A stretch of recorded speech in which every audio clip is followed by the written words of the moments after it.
ఏం డాక్టర్లయ్యా మీరు? మందులు వేసి గంట అయింది, ఇంతవరకు నా బిడ్డకి జ్వరం తగ్గలేదు. కంగారు పడకండి రాయుడు గారు, అమ్మాయికి వచ్చింది మామూలు జ్వరమే. వెంటనే మందులు వేశాం కాబట్టి న్యూమోనియాలకు దిగే ప్రమాదం లేదు. అంటే నా బిడ్డకి న్యూమోనియా రావాలనే? ఎందుకే మీకు చదువులు? ఎందుకే మీ పేర్ల వెనక అంత పొడవు డిగ్రీలు? రోహిణి ఖర్చులు బండరాయిలా నా బిడ్డ వాళ్ళు సంవత్సరాలు కలిపోతుంటే దిష్టి ముందర చూస్తూనే పడతారంటే ఏదో ఒకటి చేయండి. బాబు ఏమిట్రా మాటలు? వాళ్ళు మందులు ఇచ్చి 10 నిమిషాలేగా అయ్యింది, కాస్త ఓపిక పట్టు. ఏమిటమ్మా ఓపిక? రాయుడు గారు, మీరు అనవసరంగా ఎగ్జైట్ కాకండి. మందులు ఇచ్చాం కదా, తెల్లవారేసరికి తగ్గిపోతుంది. అయితే తెల్లారే వరకు మీరంతా ఇక్కడే ఉండండి. నా బిడ్డకు జ్వరం తగ్గాకే మీరు ఇంటికి వెళ్ళండి. అమ్మా, వాళ్ళందరికీ భోజనాలు ఏర్పాటు చేయండి. ఒరే ఏమిట్రా ఈ చేదస్తం? నీ కూతురు వర్షంలో తడిచి జ్వరం తెచ్చుకుంటే శిక్ష వేళక. అయినా అది వర్షంలో తడుస్తుంటే చూస్తూ నువ్వేం చేస్తున్నావు? చాలే సంబడం. నీ కూతురు ఏ రోజు నా మాట వింద గనక. అయినా అది వర్షంలో తోటకెళ్ళిన సంగతి తిరిగి వచ్చేదాకా నాకే తెలీదు. తోటకెళ్ళిందా? దేవుడు సుందరం ఎక్కడ సీతాలో లక్ష్మి అందరూ రండి. ఎలా ఇంట్లో ఇంతమంది ఏం చేస్తున్నారు? నా బిడ్డను తోటకు తీసుకెళ్ళింది ఎవరు? చెప్పండి. వర్షంలో తొడవనిచ్చింది ఎవరు? చెప్తారా లేక ఒక్కొక్కరి తాట ఒడిచిమంటారా? నువ్వా? దిక్కులేని దాని మన ఇంట్లో చేరదీస్తే ఇలాంటి వెద పనులు చేస్తావా? నా కూతురికి జరగకూడదు ఏదైనా జరిగిందో నన్ను క్షమించండి. నువ్వు చేసిన తప్పుకి నేను క్షమించాలా? పరాయిదానం అయిపోయావు కాబట్టి బతికిపోయా. తను తీసుకెళ్లి శిక్షపడే మీద నిలబెట్టు. నేను చెప్పేంత వరకు దిగడానికి వెళ్ళలేదు. అన్నకు నిజం చెప్పేద్దామా? ఇవాళ చచ్చిపోతారు, ఇప్పుడు ఏమవుతురా? రెండు మనకే అదే అవుద్ది. ఆ అమ్మాయి కాబట్టి ఆ శిక్ష వదిలేశాడు. అదే మనం అయితే నరికి పోగులు పెట్టేవాడు. దేవుడు దేవుడు అన్నా, ఏంట్రా డబ్బులు తప్పుడు? వెంటనే ఆపమను. ఇక్కడ నా బిడ్డ ఒళ్ళు పై తెలియకుండా పడుంటే ఏంట్రా సంబరాలు? అది కాదన్నా, పక్క వీధిలో సాయిబులు పేర్ల పండుగ చేసుకుంటున్నారు. పేర్ల పండుగ? అవునన్నా, మనసులో కోరికలు తీరాలంటే సంబరాలు చేసుకుంటూ నిప్పుల మీద నడుస్తారు.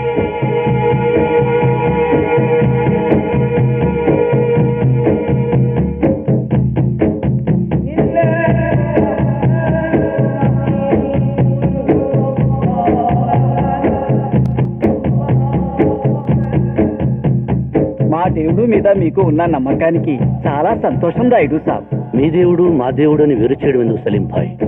పేర్లు వేరైనా అందరికీ దేవుడు ఒక్కడే, మనమంతా ఒక్కటే.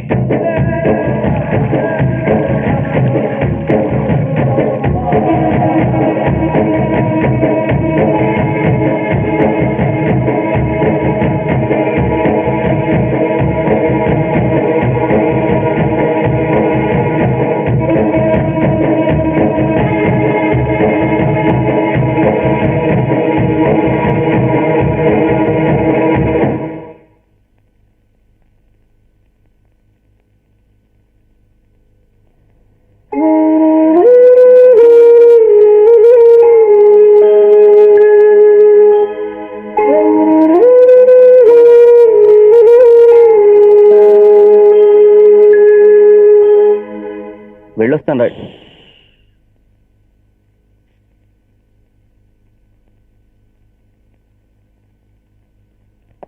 అయ్యో అయ్యో అయ్యో అయ్యో, నీకేమైనా పిచ్చి పట్టిందారా? నిప్పులు దొక్కడం ఏమిటా చేదస్తం కాకపోతే? ఒరే దేవుడు, కొబ్బరిని పట్ల. అమ్మా, అదేం అక్కర్లేదు, నాకేం కాలేదు. అయినా అలా జరిగితే ఆ దేవుడు ఎందుకు? అల్లా పైన వాళ్ళకి నమ్మకం ఎందుకు? నా బిడ్డకి జ్వరం కూడా తగ్గిపోయింది. ఎంతసేపు నా బిడ్డ అంటావే కానీ నీకేదన్నా అయితే ఈ ముసలి ప్రాణం తట్టుకోగలదురా? కూతురు మీద ప్రేమ ఉన్న వాళ్ళని చాలా మందిని చూసాం కానీ మరి ఇంత పిచ్చి ప్రేమ ఉన్న వాళ్ళని ఎవరిని చూడలేదు. దానికి జ్వరం అని పొద్దుటించి పచ్చి గంగ కూడా ముట్టుకోలేదు నువ్వు. రానన్న ఒక్క ముద్ద అన్నం తీసుకొని. బిడ్డకి జ్వరం తగ్గిపోయిందిగా, నా కడుపు నిండిపోయింది. ఇప్పటికి నేను రాణిగదిలో పడుకుంటాను, నువ్వు వెళ్ళి పడుకో. ఏమిటో రేపు పెళ్ళయ్యేది అత్తవారింటికి వెళ్ళిపోతే వీడు ఏమైపోతాడో ఏవో.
అమ్మా రాణి,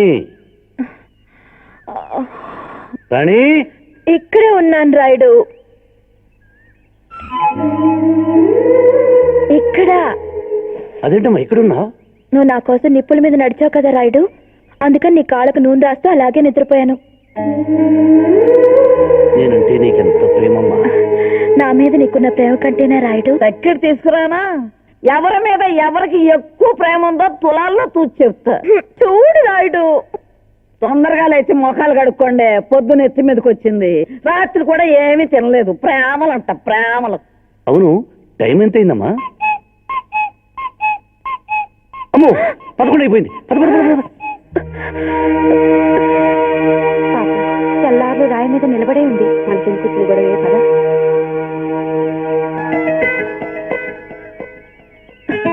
ఏంటి లక్ష్మి ఇది? రాత్రి చికాకులు ఏదో అంటే తెల్లారులు ఇలా రాయి మీద పడతావా? దిగు. తప్పు చేశాను కదండి. దిగు ముందు. చూడు, ఆ తప్పు నువ్వు చేయలేదని నాకు తెలుసు. కానీ నా బిడ్డకి జ్వరం వచ్చేసరికి తట్టుకోలేక ఆ కోపం నీ మీద చూపించాను. ఏమీ అనుకోకు. అమ్మా లక్ష్మమ్మ, తప్పంతా నీ మీద వేసుకుని దేవతల మమ్మల్ని కాపాడా, లేకపోతే నీతో మాట్లాడడానికి మనమే మిగిలి వాళ్ళం కదా. దండుగా మోదనస్తూ సచ్చిన అల్లారా. మీరు అది చేసిన వ్యధ పనికి మధ్యన ఈ పిల్ల శిక్ష అనుభవించింది. మిమ్మల్ని ఇదిగో ఏయ్, చేతికి దొరకని చెప్తా సచ్చిన అల్లారా.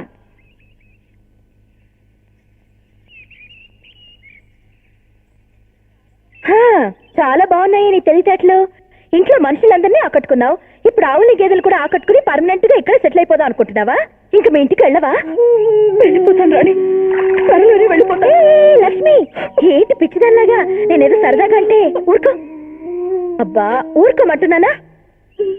మొన్న నా వల్ల రాయుడితో అనవసరంగా తిట్లు తిన్నావు. ఏమీ అనుకోకే. పర్వాలేదు రాణి. ఇదిగో మన పెద్ద చెరువులో చేపలు పడుతున్నారట, వెళ్ళి చూద్దావా? వల్ల పడ్డ చేపలు ఎగురుతుంటే భలే సరదాగా ఉంటుంది. చూద్దారా? ఇవాళ వర్షం రాదులే, నువ్వేం భయపడకు. రా. ఇక్కడే ఆగిపోయావేంటి? అప్పుడే ఏమైంది?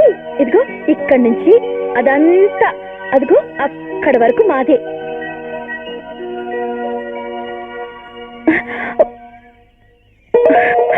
హాయ్. నువ్వా? ఎంత ధైర్యం ఉంటే నా చేయి పట్టుకుంటారా? నీ చెయ్యి నేను కాకపోతే ఇంకెవరు పట్టుకుంటారే? పిచ్చి పిచ్చిగా బాగా పళ్ళు రాలు కొడతాను. నా చెయ్యి వదులు. ఒంటరిగా వదిలేసి వెళ్ళిపోతావా? దీన్ని జంటను విడదీయడం మహాపాపం.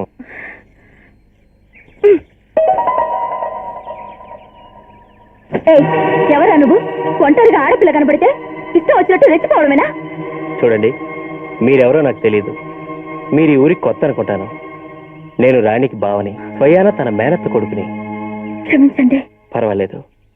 రాణి అంటే నాకు ప్రాణం, తనకి నేనంటే ఇష్టమే. కానీ మా కుటుంబాల మధ్య ఉన్న గొడవల వల్ల అది నన్ను పట్టించుకోవడం లేదు. మిమ్మల్ని చూస్తుంటే ధైర్యవంతులా ఉన్నారు. మీరు ఒక మాట సాయం చేసి మా ఇద్దరిని కలిపి పుణ్యం కట్టుకోండి. మీరే నన్ను కాపాడాలన్నా. ఏంట్రా గొడవ? ఈ భీముడు నాతో ఆ పాలు తాగించాలని చూస్తున్నాడు. పాలే కదా, విషయంగా భయపడతావు. అది కాదన్నా, ఆ పాలలో నిద్ర మాత్రలు కలిపాడు. ఎరా భీముడు?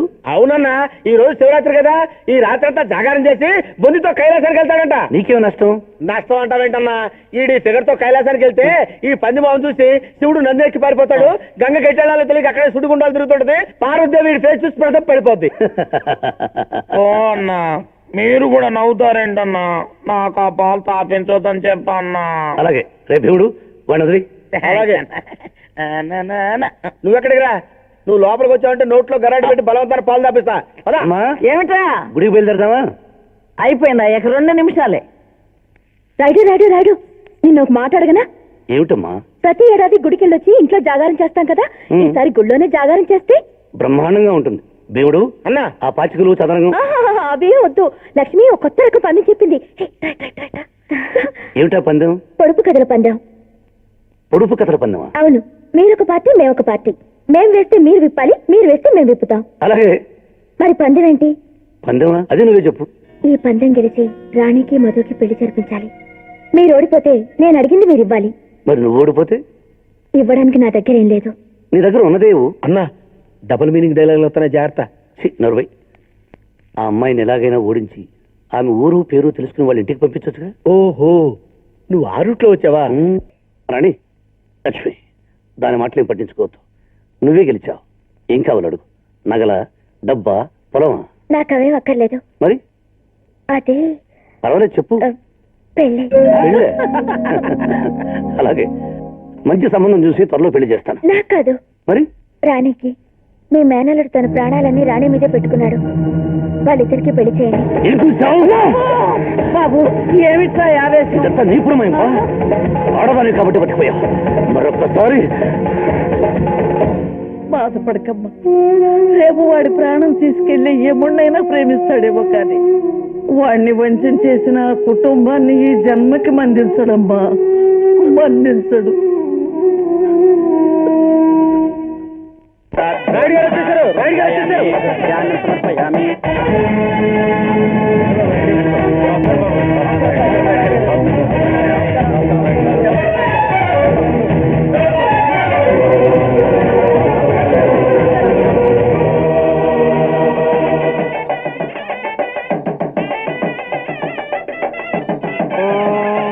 హిరణ్యవర్ణాం హరిణీం సువర్ణరజతప్రజాం చంద్రాం హిరణ్మయీం లక్ష్మీం జాతవేద మమావహ తామావహ జాతవేద లక్ష్మీమనవగామినీం యస్యాం హిరణ్యం విందే గంగామశ్వం పురుషానాం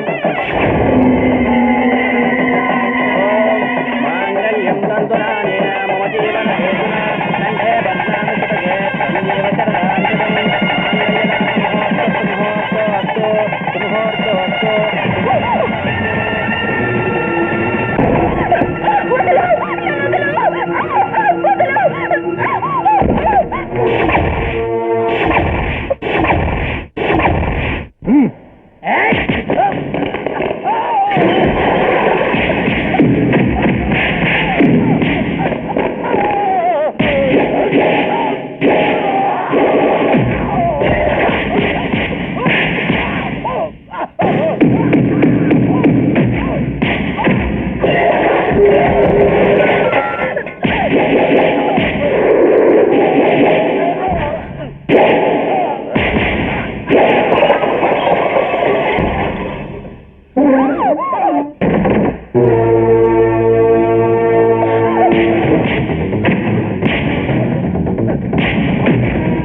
రాయుడింటి పిల్ల మీదే చెయ్యి వేసావంటే నువ్వు సామాన్యుడు అయి ఉండవు.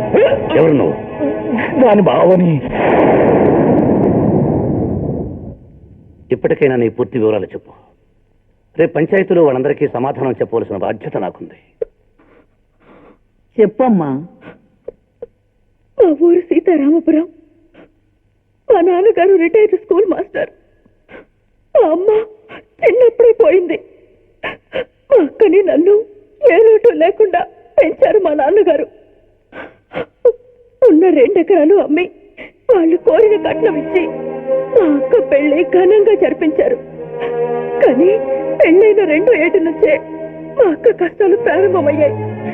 పిల్లలు పుట్టలేదన్న వంకతో మా అక్కని హింసించడం ప్రారంభించారు. నాకు తెలిస్తే మేము బాధపడతామని తన కష్టాలన్నీ మౌనంగా భరించింది మా అక్క. కానీ మా బావ అంతటితో ఆగలేదు. ఏమిటయ్యా ఒప్పుకునేది? పెద్దదాన్ని నీకు ఇచ్చి చేసిన పాపానికి అనుక్షణం కుళ్ళి కుళ్ళి ఏడుస్తున్నాను.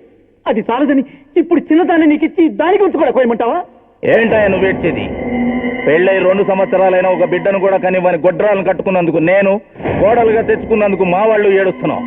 ఇదిగా ఆఖరి మాటగా చెప్తున్నాను, నీ చిన్న కూతురు నాకు ఇచ్చి పెళ్లి చేస్తావో లేకపోతే రేపు మీ ఊరు పెద్దల ముందు పంచాయతీ పెట్టించి నీ పెద్ద కూతురికి విడాకులు ఇమ్మంటావో నువ్వే నిర్ణయించుకో. ఇది అన్యాయం అల్లుడు. ఏంటయ్యా అన్యాయం? నీ అల్లుడు మంచోడు, మంచి కుటుంబం నుంచి వచ్చాడు కాబట్టి నీ చిన్న కూతుర్ని చేసుకుంటాను అని అడిగాడు. అట్ట కాకుండా పరాయిదాన్ని చేసుకుని వచ్చి ఇంట్లో సవితిగా పెట్టాడు అనుకో, అది నానా రవస చేస్తే సంసారం బజార్న పడిపోద్ది. అదే తోడబుట్టినోళ్లే సౌతులు అయ్యారనుకో, వాళ్ళు అడ్జస్ట్ అయిపోయి సంతోషంగా సంసారం చేసుకుంటారు. నేను ఎందుకు చెప్తున్నాను అర్థం చేసుకో. రేపు 3వ తారీఖు బుధవారం చాలా మంచి రోజు. ఆ రోజు నేను కూడా ఊళ్ళోనే ఉంటున్నా. ఈ పెళ్లి కాస్త జరిపించేద్దాం. నాన్న తెల్లారితే 3వ తారీఖు. నా అలాగే లక్ష్మీ బ్రతుకు ముక్కలవడం నేను భరించలేను. నువ్వు చెల్లిని తీసుకుని వెంటనే ఊరొదిలి వెళ్ళిపో. అమ్మా, నేను వెళ్ళిపోతే ఆ దుర్మార్గుడు నేను వదిలిపెడతాడా? ఏం చేస్తాడు? మహా అయితే చంపేస్తాడు, అంతేగా. ఇప్పుడు నేను బతుకుతున్నది కూడా ఒక బతికేనా? దీనికంటే చావే మేలు. మీరు ఆలోచించకుండా వెంటనే బయలుదేరండి. తెల్లారేలోగా ఊరు దాటాలి. ఊరు దాటడానికి ముందు ఈ గడప దాటాలి కదే. అయినా నీకింత ధైర్యం ఎక్కడి నుంచి వచ్చింది? ఏమండి, మీకు దండం పెడతాను, నా చెల్లిని వదిలేయండి.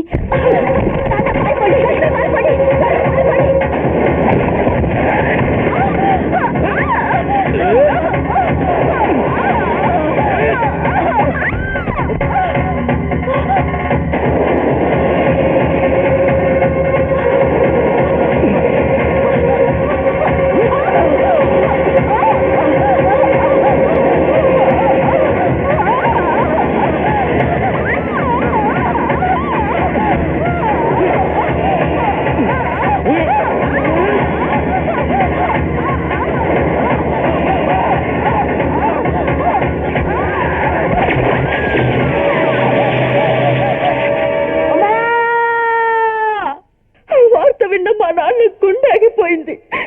ఆ దుర్మార్గం నుండి తప్పించుకోవడానికి ఏ దారి లేని నేను గోదావరి గత అనుకున్నాను. ఆ తర్వాత జరిగినవన్నీ మీకు తెలుసు.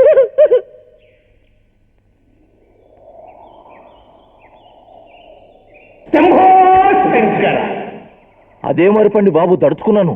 భగవంతుని తలుచుకుంటే దడుచుకోవడం ఎందుకు నాయన? అయ్యా, తమరు తలుచుకోలేరండి, అరుచుకున్నారు. అందుకే ఆయన జడుచుకున్నారు. ఆయన అంతేనండి. మీరు మీ ఒరిజినల్ పొజిషన్కి వచ్చేయండి. తమరు ఓవర్ యాక్టింగ్ ఆపి ఒరిజినల్ పొజిషన్కి వెళ్ళిపోండి. ఏమండి? ఏంటండి ఇది? అంత ఐదో స్థానం పాప సభకు వచ్చినట్టు అని కూర్చుంటారంటే ఏదో తేల్చండి. ఏం తేల్చమంటారండి అబ్బులు గారు? ఏం తేల్చాలా? రామాయణం అంతా ఇని ఏమండే రాముడికి సీత ఏమవుద్ది అని అడిగారంట. ఎలా అడిగిన ఇలాంటి ఒకడు. ఏమండే, మా ఊరి పెద్దగా నేను ఒక తీర్పు ఇచ్చేశాను. ఆ తీర్పుని దగ్గర నుంచి ఈ పిల్ల ఏళ్ళూరు వచ్చేసింది. అందుకే ఆళ్ళూరికి మా ఊరికి మధ్యన ఉన్న మీ ఊళ్ళో ఈ పంచాయతీ పెట్టించాను అని. మా ఊరి పిల్లలు మాకు అప్పచెప్పారనుకోండి, మేము తీసుకెళ్ళిపోతాం. ముందది కుదురుతారని చెప్పండి. లక్ష్మి, వీళ్ళతో వెళ్ళడం నీకు ఇష్టమేనా? చూశారుగా, ఆ అమ్మాయికి ఇష్టం లేదంట. ఇంకా మీరు బయలుదేరచ్చు. ఏంటి బయలుదేరేది? నేను ఊరుకోను అని చిన్నపిల్లడు మారం చేస్తూ ఊరుకుంటావా? సరి మెలేసి మరీ లాక్కెళ్తాం. ఇది కూడా అంతే. నువ్వేంటయ్యాట ఎర్రి పప్పలాగా చూస్తా నిలబడతావో? వెళ్తా నేర్చుకురా. నిన్న ఇచ్చిన కోటింగ్ చాలేదా? మరీ అంత అడ్వాన్స్ అయిపోతున్నా? వాగు భీముడు, చూడండి, అంగీకారం లేకుండా మా ఊరి అమ్మాయినే కాదు కదా, ఓ చిటికెడు మట్టిని కూడా ఎవరో తీసుకెళ్ళారు. ఆహా, అది చూద్దాం. ఏడ్చుకురండి. ఆ పిల్ల ఎప్పుడైతే మా ఊరు వచ్చిందో అప్పుడే మా ఊరు పిల్ల అయింది. నా బిడ్డని పెద్ద మనిషికి ఇచ్చి మేము అనుభవిస్తున్న నరకం చాలు. ఇప్పుడు ఇతను చెప్పిన వాడికి ఆ పిల్లనిచ్చి దాని గొంతుకు మేము కొయ్యలేము. అందుకని పిల్లల్ని నీ కొడుక్కి పడక సొక్కం ఇచ్చే దాసిదాల్లాగా ఉంచుకుంటావా? పోగులు పెడతాను. ఆ నరికేయండి. ఏమండే, నేను చెప్పింది అబద్ధమని మీలో ఎవరైనా ఒక్కరిని నిరూపించినా నేను నరికించుకోవడం చెప్పలే. అబ్బులు గారు, రాయుడు గారు లాంటి పెద్ద మనిషి మీద ఆ భాండాలు వేయటం ధర్మం కాదు. అబ్బా, మీరు వెనకాల ఉండి మొత్తం అబ్జర్వింగ్ చేసినట్టుగా మాట్లాడుతున్నారే. అయినా వెళ్తా మనకేంట్రా? అది నీ మరదలో, దాని మీద నీకు పూర్తి అధికారం ఉంది. ఎవడు అడ్డొస్తాడు చూస్తాను, దాన్ని నీకు వెళ్ళిపో. ఇదిగో అట్టగా వెళ్తూ పట్నం ఆసుపత్రిలో సీఎల పరీక్ష కూడా చేయించు. బాబు, ఆవేశపడకు. ఆది నుండి మన కుటుంబాన్ని ఒకళ్ళు వేలెత్తి చూపించే అవకాశం మనం ఇవ్వలేదు. వాడన్నమాట మనమే కాదు, ఇక్కడ ఉన్న వాళ్ళందరూ విన్నారు. లోకులు కాకులు, వాళ్ళకి నిజానిజాలతో పని లేదు. మన కారణంగా అమ్మాయి మీద మచ్చపడింది. దాన్ని సరిచేయవలసిన బాధ్యత మనదే. ఏమిటమ్మా నువ్వు అనేది? బాబు, నీ కన్న తల్లిగా ఒక మాట అడుగుతాను, కాదనువుగా? ఏమిటమ్మా అది? ఆ అమ్మాయిని నువ్వు పెళ్లి చేసుకో. ఏమిటమ్మా నువ్వు మాట్లాడేది? నీకేమైనా మతిపోయిందా? ఆ పిల్ల వయసు ఏంటి, నా వయసు ఏంటి? ఇది వయసుకు సంబంధించింది కాదురా, మన ఇంటి పరువుకు సంబంధించింది. ఇష్టం లేని పెళ్లి చేస్తున్నారనే బాధతో నదిలో దూకి చేద్దామనుకున్న పిల్లరా అది. ఇప్పుడు ఇంత నింద పడ్డ తర్వాత అది బతికుంటుందంటావా? నువ్వన్నది నిజమేనమ్మా, కానీ నేను పెళ్లి చేసుకోవడం ఏమిటి? మనమే మంచి సంబంధం చూసి పెళ్లి చేద్దాం. ఆ కట్టుకునేవాడు మాత్రం ఇలాంటి కుక్కల మాటలు విని ఇదే మాట అనడనే నమ్మకం ఏమిటి? శ్రీరామచంద్రుడే శీలం విషయం వచ్చేసరికి తన సొంత భార్యనే నిప్పుల్లో దూకమన్న దేశం రమ్మంది. ఒరే, రాణి పెద్ద మనిషి అయిన రోజున నీకేం కావాలన్నా ఇస్తానమ్మా అని నీ బిడ్డ మీద ఒట్టేశావు. ఆ మాట ఇప్పుడు నిలబెట్టుకో. అమ్మా,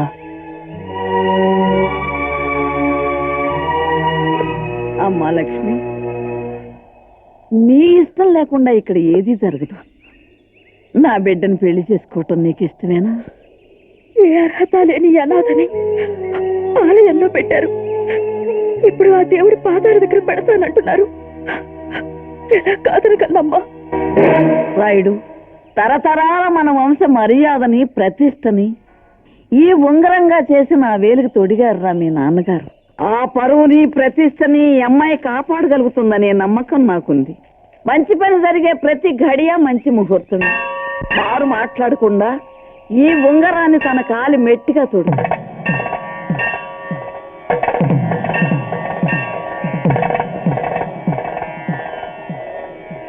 ఏమిట్రా ఆలోచిస్తున్నావు?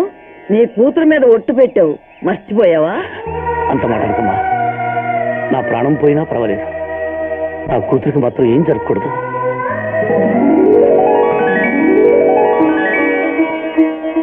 నోరు మొయ్యండే. మా రాయుడు గురించి మీకేం తెలీదు. నా అంగీకారం లేకుండా ఏ పని చేయడు. నేను గీసిన గీటు దాటడు. అర్థమైందా? రాణి రాణి, మీ నాన్నగారు ఆ లక్ష్మిని పెళ్లి చేసేసుకున్నారే.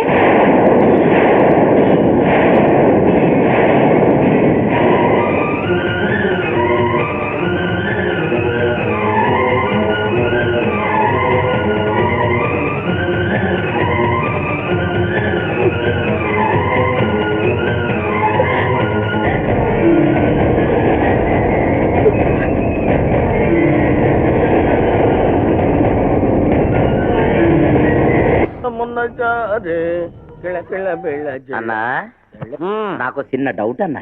ఏంట్రా అదే? మన రాయుడు గారు రోజు పొద్దున్నే లేవగానే మన రాణమ్మ గారి ముఖం చూసేవారు కదా. మరి ఇప్పుడు పెళ్ళై పెళ్ళం వచ్చింది, ఎవరి ముఖం చూస్తారంటావన్నా? డౌట్ ఎందుకురా? నీ మొహం చూస్తారు. అయితే నా ముఖం చూడగానే నాకేదైనా మంచి బహుమానం ఇస్తారన్నా? తీసుకోవడానికి నువ్వు బతుకుంటే కదరా. అదేంటన్నా? పొద్దున్నే ఆయన లేచి నీ మొహం చూసి ఆయనకి ఏదన్నా నష్టం జరిగే లోపే నేను నీ లేపేస్తాను కదరా. అన్నా, నా ముఖం మరీ అంత చండాలంగా ఉంటదన్నా. మా నాయనే ఎంత గారాభంగా పెట్టావురా మొహం. అరే మొహం మార్చబాకరా, అలాగే వెళ్ళి అద్దంలో చూసుకోపో.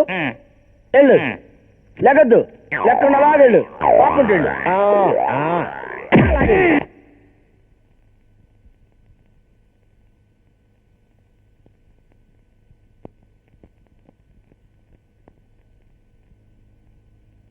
లక్ష్మి,